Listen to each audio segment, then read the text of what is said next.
Welcome back. There is a live look outside from the Oregon coast. That's our Inn at Spanish Head Resort Hotel camera in Lincoln City. Thanks for watching Afternoon Live. Back in 1970, a whale washed up on the shores of Florence, Oregon. A news team was assigned to report on the events of the day. Little did they know that their story would take on a life of its own that we are still talking about 55 years later.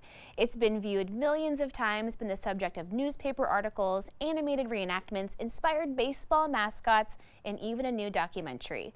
And now, from November 12, 1970, this is the exploding whale. It had to be said, the Oregon State Highway Division not only had a whale of a problem on its hands, it had a stinking whale of a problem. What to do with one 45-foot, 8-ton whale dead on arrival on the beach near Florence. It had been so long since a whale had washed up in Lane County, nobody could remember how to get rid of one. In selecting its battle plan, the Highway Division decided the carcass couldn't be buried because it might soon be uncovered. It couldn't be cut up and then buried because nobody wanted to cut it up, and it couldn't be burned. So dynamite it was, some 20 cases or a half-ton of it.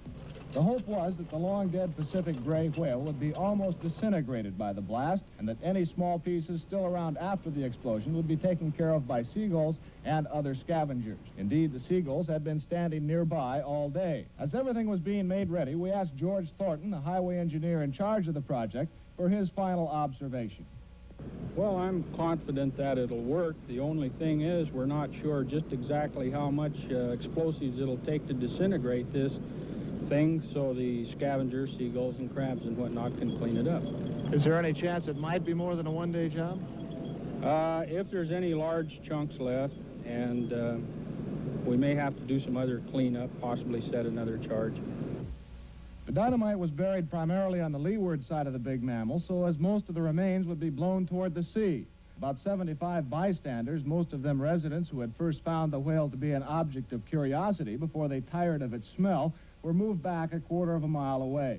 The sand dunes there were covered with spectators and land lubber newsmen, shortly to become land blubber newsmen, for the blast blasted blubber beyond all believable bounds. You get a wild? That was good.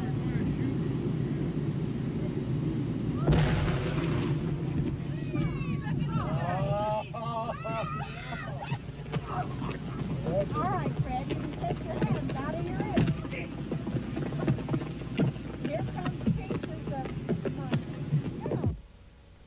Our cameras stopped rolling immediately after the blast. The humor of the entire situation suddenly gave way to a run for survival as huge chunks of whale blubber fell everywhere.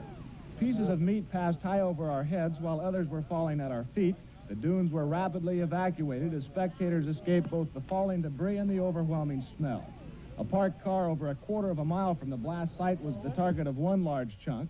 The passenger compartment literally smashed. Fortunately, no human was hit as badly as the car. However, everyone on the scene was covered with small particles of dead whale.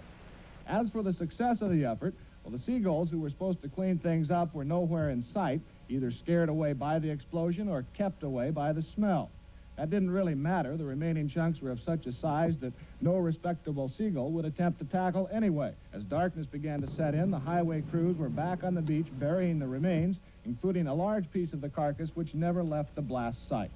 It might be concluded that should a whale ever wash ashore in Lane County again, those in charge will not only remember what to do, they'll certainly remember what not to do.